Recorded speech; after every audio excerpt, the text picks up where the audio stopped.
इससे पहले क्या पढ़ाया था बताओ, क्या पढ़ाया था? ये पढ़ाया था हमने कि समुच्चयों का, क्या पढ़ाया था? समुच्चयों का कार्तीय गुणन, कार्तीय गुणन। ठीक है, मान लो कि एक सेट है आपके पास ए बराबर, एक सेट है तुम्हारे पास ब्लू और रेड। ठीक है, ये एक सेट है, ध्यान से समझना। और क्या दूसरा एग्जाम्पल लेते हैं, सिंपल सा एग्जाम्पल लेते हैं। मान लो एक सेट है तुम्हारे पास 1 2 3, ठीक है, और एक सेट है तुम्हारे पास क्या, ए बी सी डी ई। जो बच्चे नहीं आए थे ध्यान से समझ लो, क्योंकि जो अगर आगे जो चलेगा संबंध वो जिससे रिलेटेड चलेगा। ठीक है, तो हम निकालते हैं कार्तीय गुणन। कार्तीय गुणन में क्या करते हैं, हम लगाते हैं ये ए क्रॉस बी, इसको क्रॉस पढ़ा जाता है। ठीक है, ए क्रॉस बी, और हम कैसे लिखते हैं, हम इस तरह से लिखते हैं कि पहले हम ए को लिखेंगे 1 2 3, ठीक है भाई, और उसके बाद जो है हम क्रॉस लगा देते हैं और फिर हम लिख देते हैं ए बी सी डी ई। ठीक है, ये जो कार्तीय गुणन है इसकी वीडियो उस पर पड़ी हुई है, इंट्रोडक्शन वाले उसमें। ठीक है, तो यहाँ तक समझो क्या कैसे करते हैं। हम इस सेट का, इस समुच्चय का पहला अवयव लेते हैं, उसको इसके साथ लिखते हैं इस तरह से। देखो, पहले लिखेंगे एक और फिर लिखेंगे ए, समझे? एक के साथ हमें ए लेना है, ऐसे समझो कि 1 के साथ हमें ए लेना है, 1 के साथ हमें बी लेना है, 1 के साथ हमें सी लेना है, 1 के साथ हमें डी लेना है, 1 के साथ हमें ई लेना है। ऐसे करना है ऐसे। देखो हमने क्या किया, 1 के साथ ए लिया, ऐसे लिखेंगे ब्रैकेट में, फिर कॉमा लगाएंगे, फिर लिखेंगे 1 के साथ बी, 1 के साथ बी लिख देंगे, फिर 1 के साथ क्या लिख देंगे, सी, फिर 1 के साथ डी, 1 के साथ क्या लिखेंगे हम, ई, ऐसे लिख देंगे। ठीक है, फिर उसके बाद हमें लगाना है कॉमा। अब हम 2 को लेंगे, इसको लेंगे 2 को ले लेंगे हम ए के साथ, ऐसे 2 कोमा ए, फिर 2 को लिखेंगे हम बी के साथ 2 कोमा बी, फिर 2 को लिखेंगे हम सी के साथ 2 कोमा सी, फिर हम लिखेंगे 2 को ई के साथ, पहले डी के साथ लिखेंगे 2 कोमा डी, फिर हम लिखेंगे 2 के साथ ई। ठीक है, आगे देखो क्या करेंगे, फिर 3 के साथ लिखेंगे, 3 के साथ ए लिखेंगे, 3 के साथ बी लिखेंगे, 3 के साथ सी लिखेंगे, 3 के साथ डी लिखेंगे, 3 के साथ ई लिखेंगे। ठीक है, और ये हमने प्रैक्टिस स्टार्ट करा था सेट के लिए, और इस तरह से हम इसको बंद कर देंगे। ठीक है, इसमें बताओ ये जो कार्तीय गुणन है इसमें कोई प्रॉब्लम हो, कोई बात समझ में आई हो? ये हमने कल पढ़ाया था, कल और परसों, मतलब जो पिछले 2 क्लास है उनमें ये पढ़ाया गया था। एक वीडियो ऑनलाइन है इंट्रोडक्शन वाली, उसमें सारा बता रखा है, और एक दूसरा जो है अभी उसकी ऑनलाइन आई है, तो 2.1। ठीक है, तो एक काम करेंगे, जो नहीं आए थे वो इस चीज़ को नोट कर लें, क्योंकि तुम्हारे संबंध तभी समझ में आएगा, तभी समझ में आएगा जब तुम्हें पहले ये करना। ठीक है, बाकी जो आए थे उनको करने की ज़रूरत नहीं है। अच्छा, ये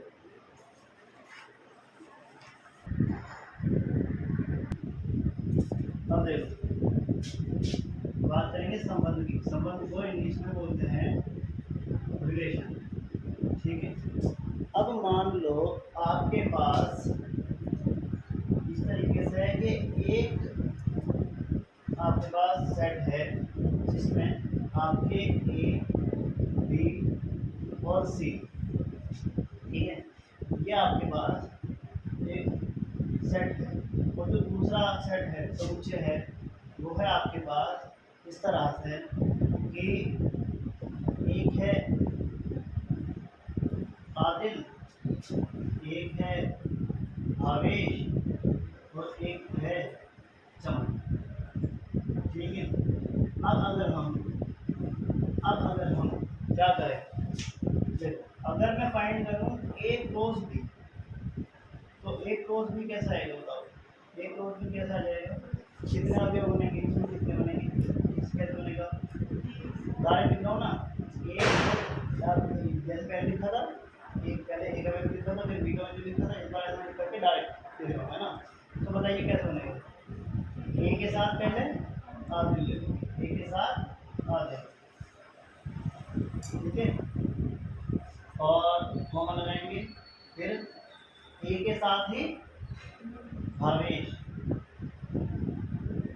फिर ब्रैकेट कॉमा, ए के साथ ही क्या लिखेंगे, चमन। समझ रहे ना बात, क्या बात समझ में आ रही तुम्हारे, कि जो पहले समुच्चय का पहला अवयव है उसके साथ दूसरे समुच्चय के सारे अवयवों को हमें लेना है, ये सबके साथ संबंध दिखा रहा है। फिर आगे कैसे मिलेंगे, अब दूसरा अवयव लेंगे, पहले सेट का दूसरा अवयव लेंगे, यानी कि आप लेंगे बी और बी के साथ लेंगे आप आदिल, फिर बी के साथ ही क्या लिख दोगे तुम, भावेश, और बी के साथ ही क्या लिख दोगे, चमन, ठीक है।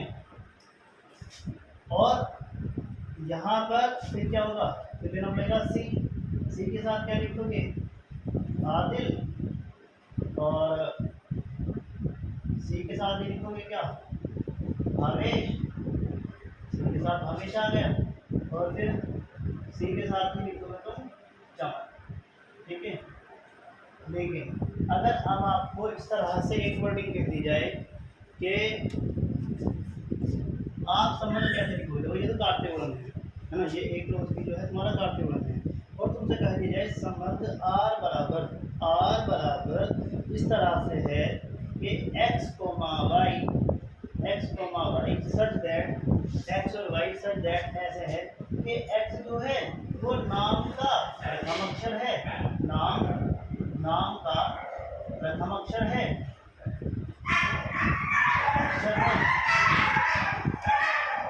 और y क्या है, y अक्षर है, और ये लिखोगे कि x बिलोंग्स टू, जो आपका x है वो a से रिलेटेड है, x क्या है, नाम का प्रथम अक्षर है, और x बिलोंग a है, और लिखोगे कि जो आपका y है, y क्या है, y बिलोंग टू तुम्हारा y है, वो बिलोंग कर रहा है तुम्हारा b से। तुम्हें x और y इस तरीके से लिखना है, तुम्हें x और y इस तरह से लिखना है कि जो आपका नाम का जो प्रथम अक्षर है, b में दूसरा जो लिखना, जैसे पहला लिखोगे x तो लिखोगे तुम a, और तुम्हें अब जो y लिखना है वो उस अक्षर से शुरू होने वाला ही नाम लिखना है। कैसे, अब जैसे ये संबंध तुम लिखोगे इस तरह से, तुम्हें लिखना है x, y, x क्या है, नाम का प्रथम अक्षर, ठीक है, x क्या है, नाम का प्रथम अक्षर है। अब नाम का प्रथम अक्षर क्या है, इसमें a है, इसमें क्या है a, तो a लिखोगे, और a से शुरू होने वाला नाम लिख दोगे, a से शुरू होने वाला नाम क्या है, आदिल, ऐसे लिख दोगे, ठीक है। फिर उसके बाद लगाओगे कॉमा, है ना, और कैसे लिख दोगे, फिर क्या लिख दोगे, कॉमा लगा करके फिर लिख दोगे x जो है नाम का प्रथम अक्षर है, यानी कि लिखोगे तुम b, और b के साथ क्या जाएगा, भावेश, फिर लिखोगे तुम c, और c के साथ क्या लिखोगे, c के साथ चमन लिखोगे। बात सुनो, बात ये है कि, और ये यहाँ ब्रैकेट बन जाएगा, और इस तरीके से हमारा ये संबंध आ जाएगा। बात ये है कि आपका ये तो सारा कार्य गुणन है, इसमें क्या है कि आपने ए का संबंध, अगर आप एक रोज भी कर रहे हो तो ए का संबंध आपका आदिल से भी है, ए का संबंध आपका भावेश से भी है, और ए का संबंध आपका चमन से है। इसी तरीके से बी का संबंध आदिल से, बी का संबंध भावेश से, और बी का संबंध आपका चमन से। फिर इसी तरीके से सी के भी है, आदिल से भी है, भावेश से भी है, और चमन से भी है। लेकिन जब इसने हमें स्पेसिफाई करा कि आर जो संबंध बनाना है आपको x, y इस तरीके से बनाना है कि x नाम का प्रथम अक्षर हो और x belong to A B C आ रहे हैं और वाई बिलोंग टू बी करें, यानी कि बी में क्या आ रहे हैं, आदिल आ रहा है, भवेश आ रहा है और चमन आ रहा है। तो ए से बनने वाला आदिल, बी से बनने वाला भवेश और सी से बनने वाला चमन, और वो सभी आपको इस कार्तिक के अंदर देखने के लिए मिल जाएंगे, है नहीं है सब। देखो ये रहा और ये रहा, ठीक है। तो ये कार्तिक गुणन है और ये संबंध इस तरीके से लिखा जाता है। अभी इसके आगे में फिर इसके बाद डेफिनेशन लिखाऊंगा, ठीक है। तो इतना पहले नोट कर लेंगे और अगर कोई बात समझ में नहीं आ रही है तो उसको पूछ लेंगे। अब इसकी परिभाषा लिखना, संबंध की परिभाषा, ठीक है ना। संबंध की परिभाषा लिखो, इस तरह से लिखो, हेडिंग डाल दो, परिभाषा डाल जल्दी से। संबंध की परिभाषा के लिए इसकी हेडिंग डाल दो, परिभाषा संबंध की लिखो। किसी अरिक्त समुच्चय कैपिटल ए से, किसी अरिक्त समुच्चय कैपिटल ए से अरिक्त समुच्चय कैपिटल बी में, किसी अरिक्त समुच्चय कैपिटल ए से अरिक्त समुच्चय कैपिटल बी में संबंध कोमा कार्तीय गुणन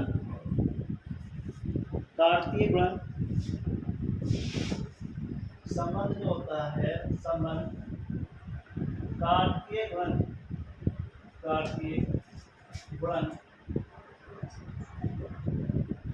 ए क्रॉस बी का एक उपसमुच्चय होता है, एक उपसमुच्चय होता है। कार्तीय गुणन एक उपसमुच्चय होता है। पूर्ण विराम। यह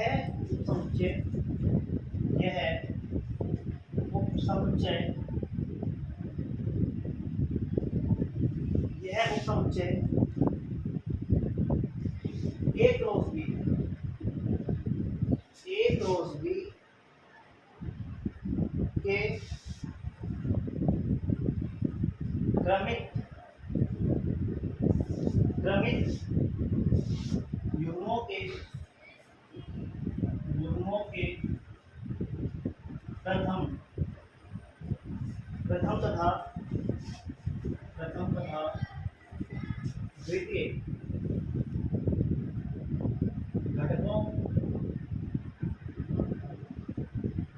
के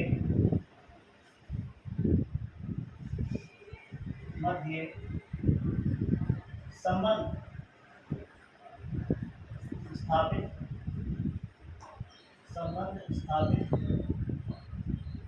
करने से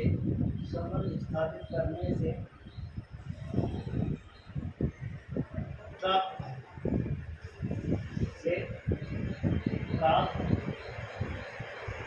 होता है। इसे लिखो और बात को समझो, जब हो जाए तो बता देना कि हो गया।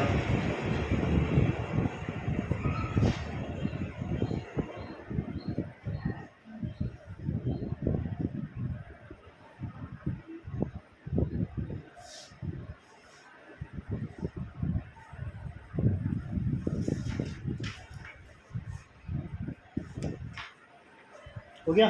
देखो मैंने तुम्हें क्या बताया है, आपका एक अरिक्त समुच्चय है ये, ठीक है। अरिक्त समुच्चय का मतलब जिसके अंदर खाली नहीं होता, जो खाली नहीं है, जिसके अंदर कुछ ना कुछ है, अरिक्त समुच्चय हो गया ये पहले वाला। तो ये दूसरे वाला अरिक्त समुच्चय है।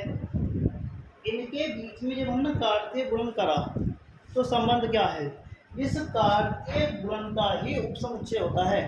इस कार्तीय गुणन का उपसमुच्चय, देखो ये एक आपका समुच्चय है, एक क्रॉस बी है, समुच्चय है ना। अब ये जो हमारा संबंध आया है, क्या इस संबंध का प्रत्येक अवयव ए क्रॉस बी में है या नहीं है। देखो ये रहा, है ना, जितने भी सारे के सारे अवयव हैं, जितने भी आर के संबंध आर के जितने भी अवयव हैं वो आपके ए क्रॉस बी में हैं, तो हम ये कह सकते हैं कि जो आर है वो ए क्रॉस बी का उपसमुच्चय है या नहीं है। तो देखो डेफिनेशन ये लिखी है कि जो संबंध होता है वो कार से गुणन ए क्रॉस बी का एक उपसमुच्चय होता है। अगर डेफिनेशन आपकी आ गई, वैसे तो आती नहीं है डेफिनेशन, लेकिन अगर आ गई तो आप इस तरीके से लिख सकते हैं, ठीक है। और यह उपसमुच्चय ए क्रॉस बी के क्रमिक युग्मों के प्रथम द्वितीय घटकों के संबंध स्थापित करता है।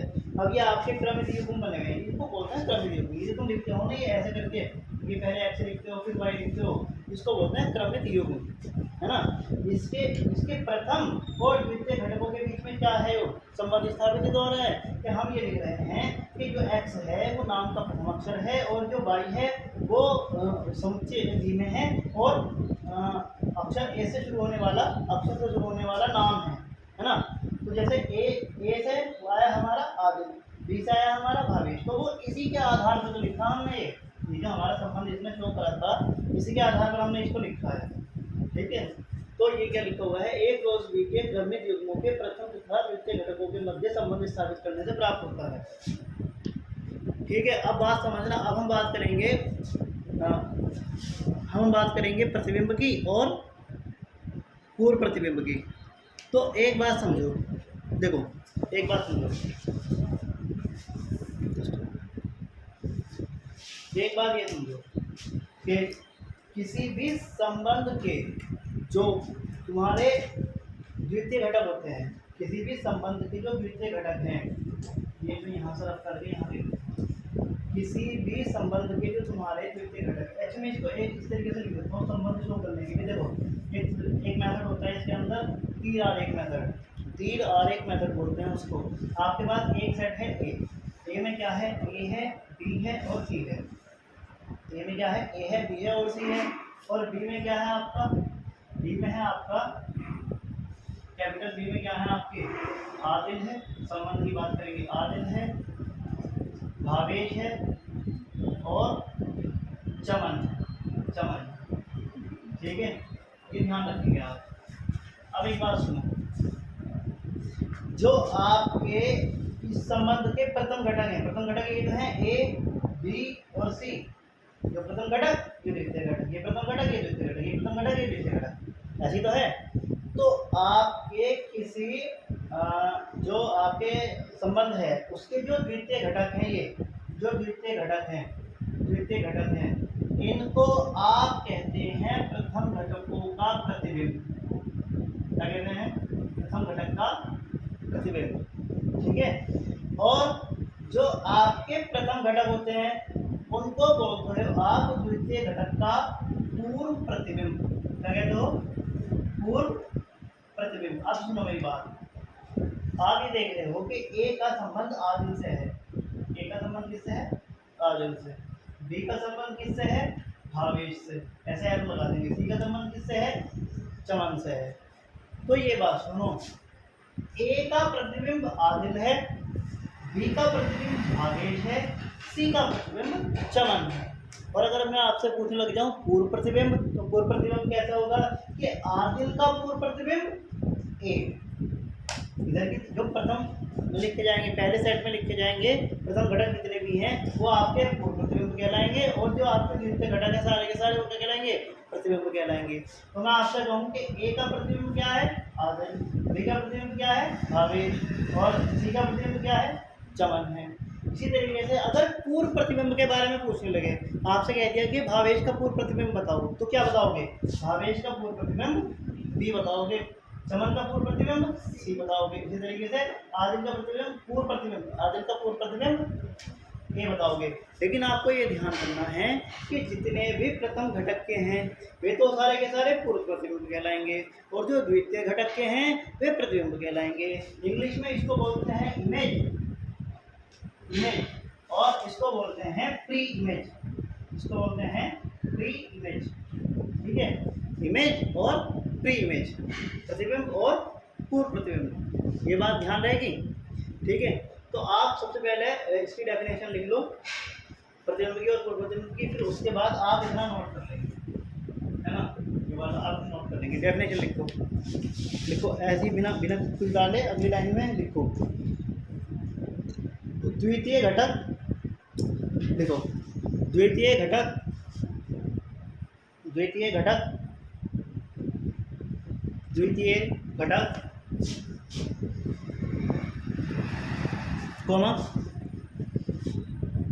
प्रथम घटक का, प्रथम घटक का प्रतिबिंब, प्रथम घटक का प्रतिबिंब,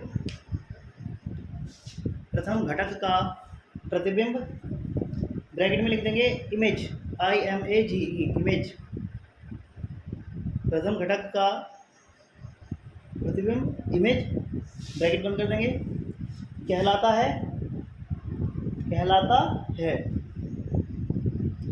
और प्रथम घटक, और प्रथम घटक, और प्रथम घटक कॉमा द्वितीय घटक, द्वितीय घटक के लिए, द्वितीय घटक के लिए पूर्व प्रतिबिंब, पूर्व प्रतिबिंब,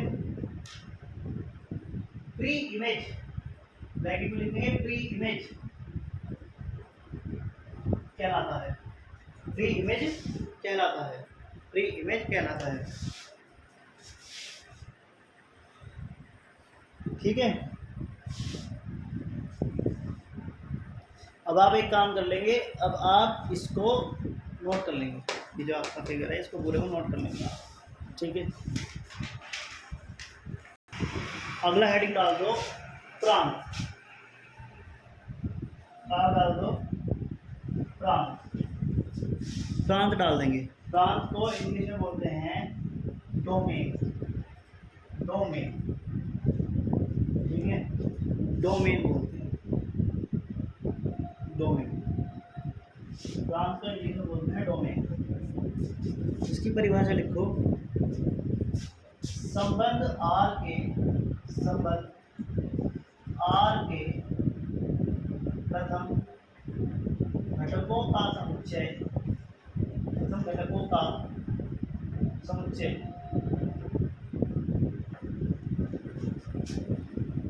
समुच्चय, प्रथम घटकों का समुच्चय प्रांत कहलाता है, प्रांत कहलाता है, प्रांत कहलाता है। ठीक है, प्रांत कहलाता है। अच्छा, एक बात सुनो, अब इसमें मान लीजिए कि मैंने एक और काम किया, मैंने ये भी लिख दिया, ठीक है, अब इसका संबंध किसी से भी मतलब इसका संबंध मेरा किसी से भी है ना। अब एक बात सुनो, आपके पास एक संबंध था आर, आर का संबंध कैसा था, आर का संबंध कैसे बताओ, आर का संबंध आपने बनाया इस तरीके से कि ए को बना दिया तुमने आर के साथ, ये बना दिया आर के साथ, को लगा के बी को बना दिया तुमने इसके साथ, आर के साथ, ठीक है, और सी को बना दिया तुमने चमन के साथ। ये इस तरीके से आपने ये संबंध इसमें बना दिया था। अब ये जो हमारी परिभाषा लिखी है क्या है कि संबंध आर के प्रथम घटकों का समुच्चय क्या कहलाता है, प्रांत कहलाता है। तो अगर मुझे इसके अंदर प्रांत लिखना है, मुझे इसके अंदर प्रांत लिखना है, तो संबंध आर के प्रथम घटक कौन से हैं, ए बी और सी, इनका समुच्चय ए बी और सी, इनका जो ये समुच्चय बनाया मैंने, प्रथम घटक लिए और उनका समुच्चय बना दिया ब्रैकेट के अंदर रख करके, तो ये जो मेरा प्रथम घटकों का समुच्चय है इसी को कह देते हैं प्रांत, तो क्या कह देते हैं प्रांत। ठीक है, अगर आपसे आ जाए प्रांत क्या है, तो जो भी समुच्चय के जो भी संबंध है उसके जितने भी प्रथम घटक हैं उन सभी को लिख दो और तुम्हारा उसको समुच्चय के रूप में लिख दो, वह आपका प्रांत बन जाएगा। ठीक है, मेरी बात समझ में आ गई, इसे नोट कर दो। दूसरा हेडिंग डाल देंगे परिसर, परिसर, परिसर इंग्लिश में बोलते हैं रेंज, RANG, RANG रेंज। ठीक है, परिसर बोलते हैं, रेंज बोलते हैं। इसकी डेफिनेशन लिखेंगे, संबंध आर के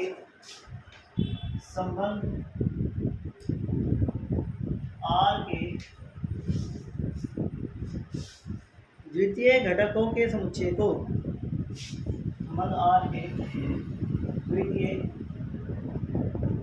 घटकों के समुच्चय को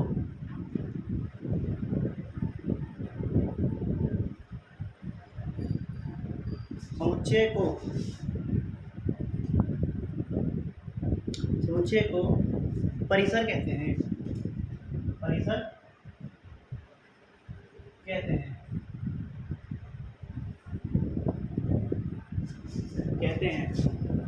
परिसर कहते हैं। अच्छा, इसमें तो मैं ऐसे लिख दिया ना ऊपर की तरफ, प्रांत वाले में ऐसे लिखा ना कि प्रांत बराबर ए समा बी गुना सी है ना। और ये परिसर की डेफिनेशन आपने लिखी, संबंध आर के द्वितीय घटकों के समुच्चय को परिसर कहते हैं। अब ये बताओ, देखो प्रथम घटकों का समुच्चय प्रांत और परिसर क्या हुआ, द्वितीय घटकों का समुच्चय। तो अब आप समझ गए होंगे बात के परिसर कैसे लिखा जाएगा। बताओ परिसर कैसे लिखा जाएगा। हाँ, परिसर बराबर समुच्चय में आदिल, भावेश और चमन, इनको लिखोगे। जो संबंध आर है उसके द्वितीय घटक हैं आदिल, भावेश और चमन। तो इस तरह से ही आ जाएगा आपका, लिखो इसे, नोट करो। अगला हेडिंग डाल दोगे सहप्रांत। इंग्लिश में बोलते हैं कोडोमेन। क्या बोलते हैं, कोडोमेन। इंग्लिश में बोलते हैं कोडोमेन। अब इसमें इसकी जो डेफिनेशन है वो ये है कि दूसरे समुच्चय को सहप्रांत कहते हैं। जो हमारा दूसरा समुच्चय है, दूसरे समुच्चय को सहप्रांत कहते हैं। दूसरे समुच्चय को क्या कहते हैं, सहप्रांत। ठीक है, तो सहप्रांत बराबर। अब जरा इधर देखो ध्यान से, अगर तुमने डेफिनेशन लिख ली हो या ना लिखी हो, पहले इधर देखो, उसके बाद लिख लेना। देखो आपका जो प्रांत है, प्रांत क्या है, जो आपका प्रथम घटक है, प्रथम घटक है रेंज के, इसके डिवीजन के जितने भी प्रथम घटक हैं वो सारे तुम्हारे क्या हैं, प्रांत हैं। और उसके बाद परिसर की बात करूं तो परिसर क्या है, जो संबंधित जितने भी द्वितीय घटक हैं तुम्हारे सबके सब क्या है, सबके सब परिसर हैं। तीसरी बात हम कर रहे हैं सहप्रांत की। तो सहप्रांत क्या है, सहप्रांत ये है कि जो दूसरा समुच्चय है, यानी कि जो तुम्हारा जो बी समुच्चय है, इसी को कह देते हैं सहप्रांत। यानी कि सहप्रांत में आपका क्या आ जाएगा, सहप्रांत में आ जाएगा आपका आदिल, भावेश, चमन और दिव्या, ये सब आ जाएगा, है ना। तो ये तुम्हारा क्या बन जाएगा, तुम्हारा सहप्रांत बन जाएगा। मतलब जितने भी अवयव दूसरे सेट में, दूसरे समुच्चय में जितने भी अवयव हैं वे सभी के सभी आ जाएंगे किसमें, सहप्रांत में आ जाएंगे। आसान है ना, ठीक है।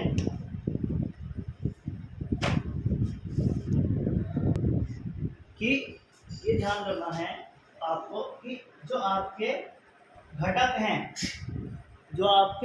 हैं वो तो आपके पूर्व प्रतिबिंब और प्रतिबिंब हैं, जो कि घटक हैं, जो अंदर की चीज़ है। और जब मैं इसके पूरे की बात करता हूँ, इस पूरे के समुच्चय की बात करता हूँ, तो वो आपका प्रांत है।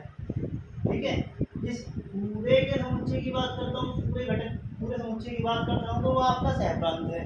और ये जो दूसरे से जिनका संबंध बन रहा है दूसरे वाले समुच्चय में, वो सभी के सभी आपके क्या हैं, उन सभी का समुच्चय क्या है आपका, वो परिसर है।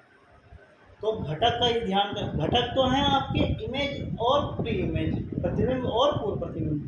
ठीक है ना। जब मैं आपसे कहूँ कि प्रांत बताओ, तो आपको बताना है ABC। और मैं आपसे कहूँ कि आदिल का पूर्व प्रतिबिंब बताओ, तो क्या बताओगे, सिर्फ A बताओगे। समझ गए ना बात। तो इस तरीके से ध्यान रखना है इसे। ठीक है, अब हम उदाहरण की हेल्प से करेंगे। ठीक है, तो जैसे उदाहरण नंबर 7 ये कह रहा है कि मान लीजिए कि आपके पास a बराबर 1 2 3 4 5 6 है ना, और r बराबर आपका संबंध इस तरीके से है कि x y sorry z y बराबर x प्लस 1 लिखना है।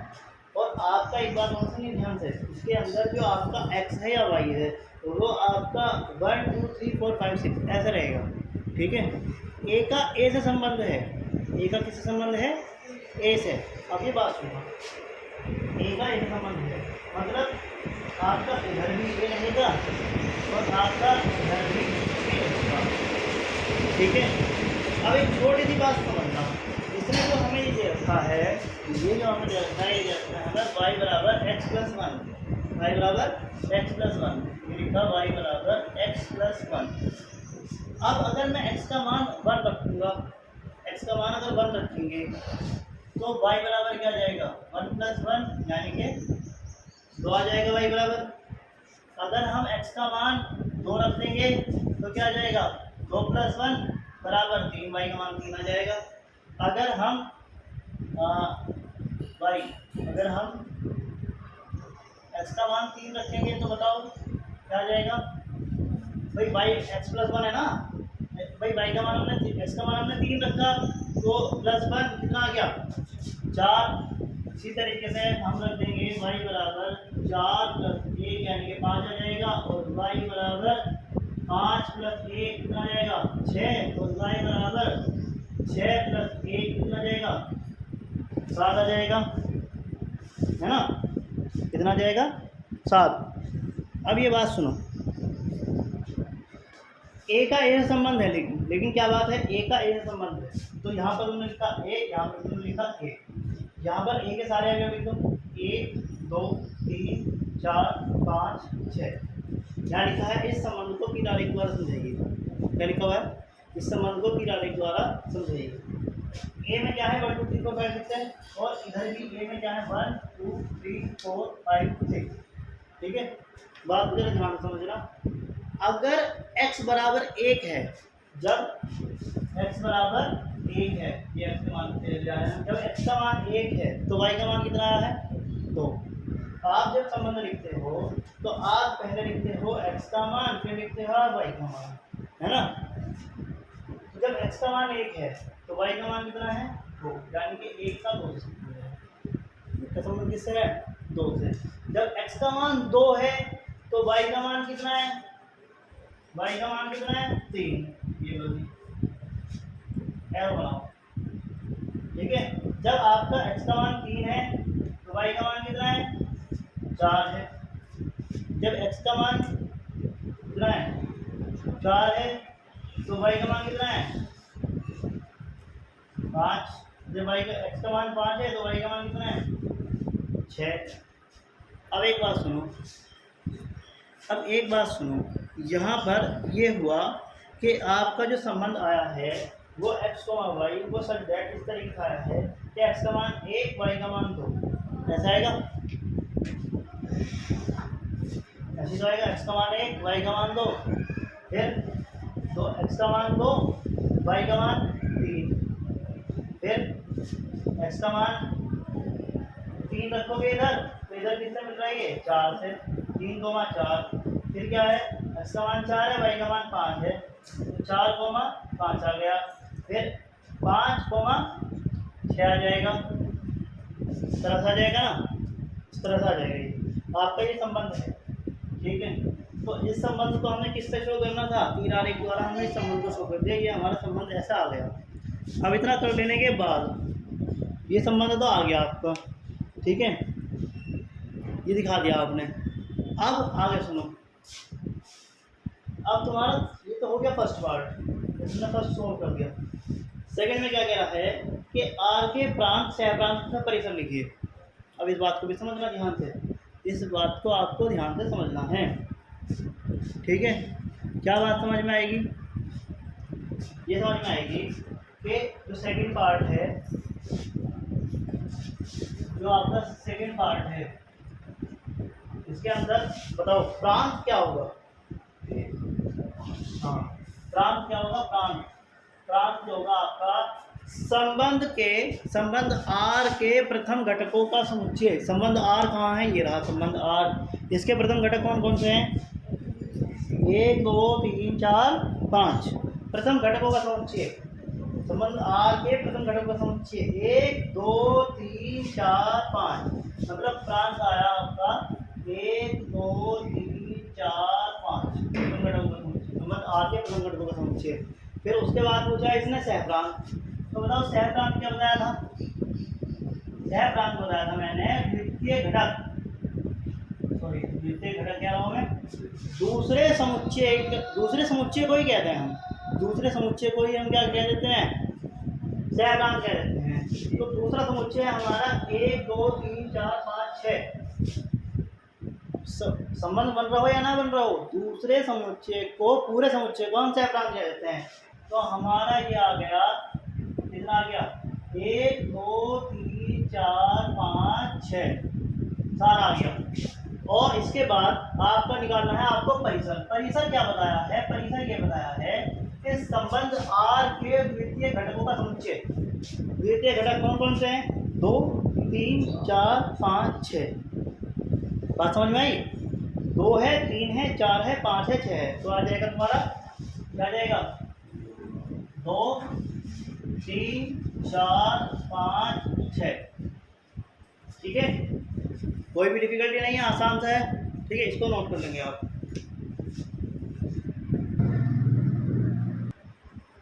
तो देखो ये सवाल है, नीचे आकृति में समुच्चय P है एक और Q है एक। इनके बीच संबंध दर्शा रहा है, P और Q के बीच में। P के अवयव जो है 9 4 25 है और Q के अवयव है 5 3 2 1 -2 -3 -5। ठीक है, और क्या करना है हमें? इस संबंध को हमें एक समुच्चय निर्माण रूप में लिखना है और एक हमें रोस्टर रूप में लिखना है। तुम्हें ये पता है कि जब हम रोस्टर रूप में लिखते हैं तो प्रत्येक अवयव को अलग अलग लिखते हैं और किसी के अवयव को दोबारा नहीं दोहराते। जबकि हम समुच्चय निर्माण रूप में लिखते हैं तो हम गुण के आधार पर लिखते हैं कि उसका गुण क्या दिखाई दे रहा हमें, है ना। तो हमें 2 पार्ट करने हैं, समुच्चय निर्माण रूप लिखना है, एक रोस्टर रूप लिखना है और उसके साथ साथ इसके प्रांत और परिसर भी बताने हैं संबंध के। तो आप क्या देख रहे हो कि जितने भी द्वितीय घटक हैं, तो जितने भी आपके ये दूसरे समुच्चय में जितने भी आ रहे हैं, ये जो प्रथम घटक हैं, इन सभी के क्या हैं? वर्ग है। देखो ये है 9, 3 का स्क्वायर करोगे 9, -3 का स्क्वायर करोगे तो भी 9 ही आएगा, है ना। फिर 3 का स्क्वायर करोगे 9 आएगा, -3 का स्क्वायर करोगे तो भी 9 ही आएगा ना, माइनस माइनस प्लस हो जाएगा। इसी तरीके से 4 का स्क्वायर करोगे तो तुम्हारा क्या जाएगा? 16, सॉरी 2 यहाँ पर तो है, -2 का स्क्वायर करोगे तो 2 का स्क्वायर करोगे तो तुम्हारा जाएगा 4 और -2 का स्क्वायर करोगे तो तुम्हारा यहाँ जाएगा, ये भी 4 आ जाएगा। इस तरीके से 5 का स्क्वायर करोगे 25 और -5 का स्क्वायर करोगे तो 25। अब बात सुनो, जो पहला है उसको तुम किसे दिखाते हो? x से, और जो दूसरा है उसको तुम किसे दिखाते हो?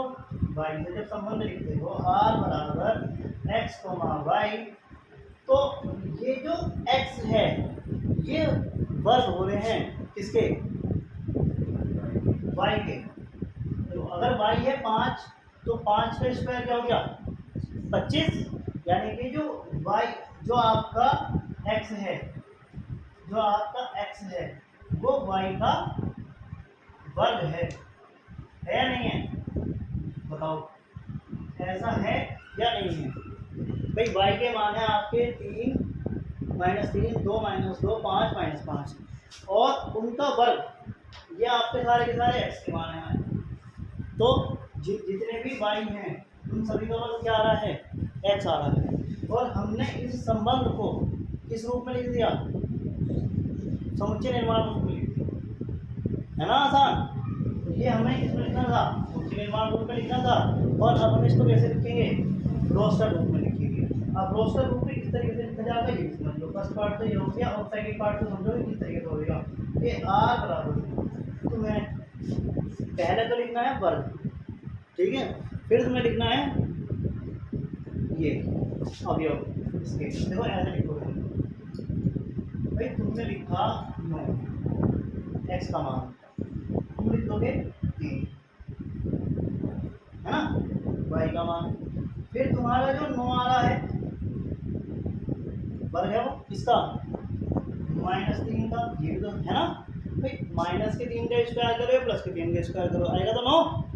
फिर इसी तरीके से इसे लिख दो समुच्चय रूप में कॉमा। फिर इसी तरीके से तुम लिख दो 4 वर्ग, वर्ग हो गया 4, लेकिन ये है किसका, 2 का, इसका है 2 का। और फिर इसी तरीके से तुम लिख दो 4 - 2, ठीक है। और तुम लिख दोगे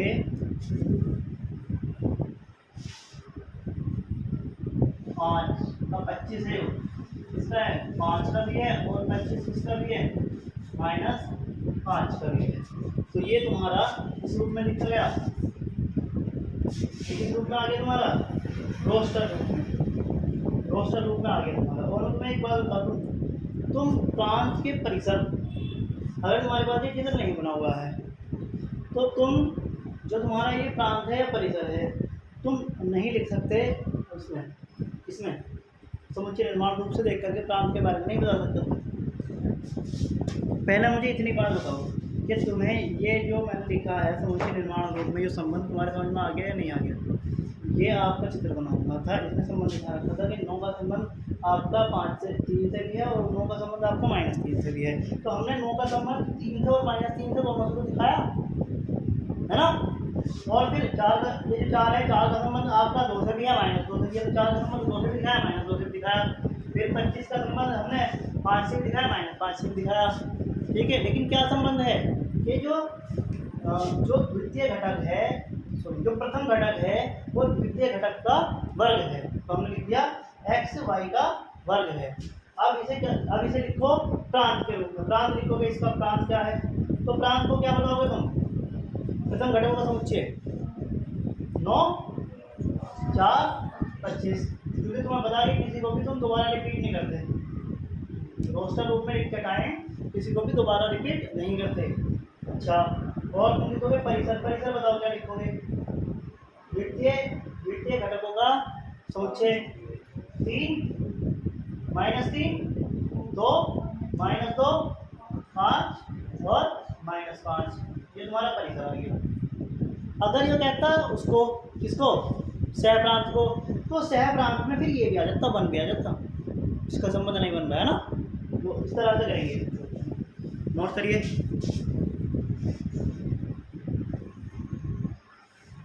ठीक है, नोट करो।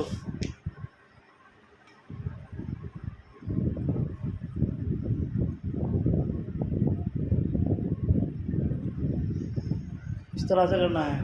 प्रथम घटकों का समुच्चय लेना है, नोट करते रहो। प्रथम घटकों का समुच्चय लेना है, तो संबंध का नाम हमारा 9 3 9 -3 4 2 4 -2 25 5 और 25 -5। तो ये बनेगा तुम्हारा प्रथम घटकों का समुच्चय 9 है, 4 है और 25 है।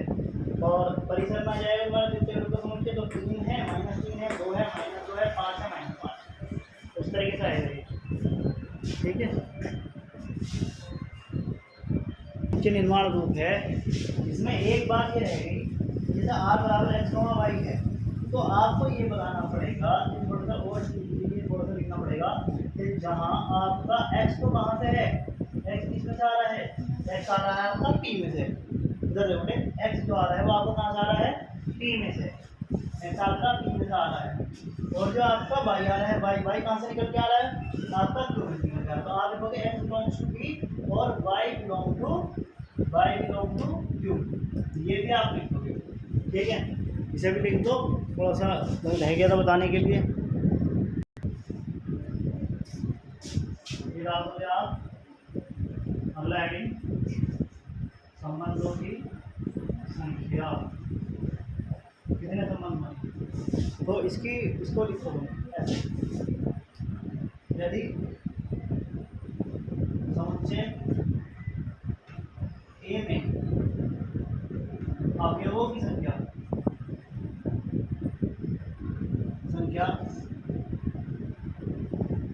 p हो, p है, स्मॉल p है, तथा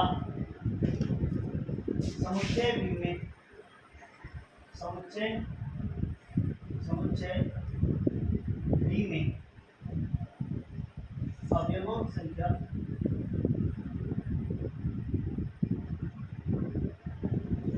स्मॉल क्यू है, तब संबंधों की संख्या बराबर 2 की पावर p होगी। तो संबंधों की संख्या 2 की पावर p क्यों होगी।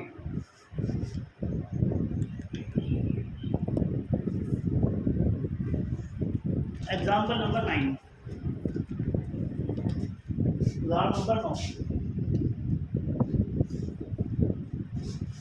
इसमें लिखा है, मान लीजिए कि a बराबर a, और b बराबर क्या है, और कैपिटल B बराबर हमारे पास है 3, 4 4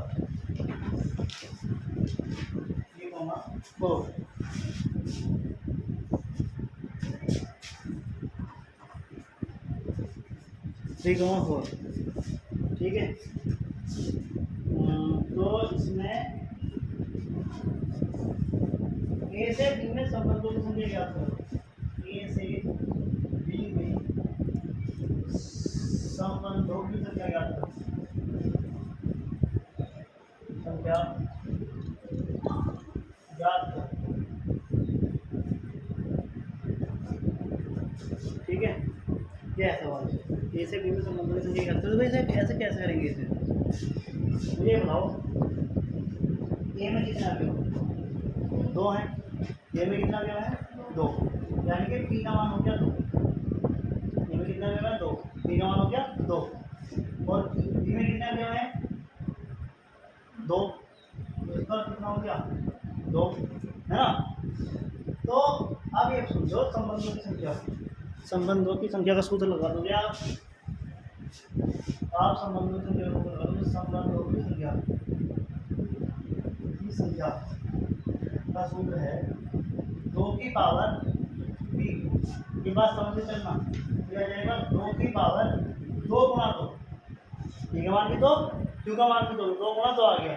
तो इस तरह से आपका जाएगा 2 की पावर 2 दूनी 4, 2 की पावर 4, और 2 की पावर 4 तो क्या मतलब हो गया 16, कितना हो गया 16। बीच में 4 बार लिखेंगे 2 को गुणा में, तो लिखेंगे ना, डायरेक्ट भी लिख सकते हो 2 की पावर 4 यानी कि 16, या 2 दूनी 4, 4 दूनी 8 दूनी 16। इसका मतलब इसमें संबंधों की संख्या कितनी होगी, 16 होगी। बात समझ में आ गई। ए में जितने अवयव हैं उनकी संख्या, और बी में जितने अवयव हैं उनकी संख्या, पी और क्यू के मान में है, ठीक है। तो इस तरह से कर लेंगे आप, इसे नोट कर लो, ठीक है। अब इसके बाद परसों कल तो छुट्टी रहेगी, है ना, कल छुट्टी रहेगी आपकी, एग्ज़ाम है उसकी वजह से छुट्टी रहेगी आपकी। तो परसों आपका एक्सरसाइज 2.2 स्टार्ट हो जाएगी। प्राण, सहप्राण, domain, codomain, image, preimage जो भी है ये सब के सब आप समझ कर पढ़ करके आएंगे अच्छे तरीके से, ठीक है।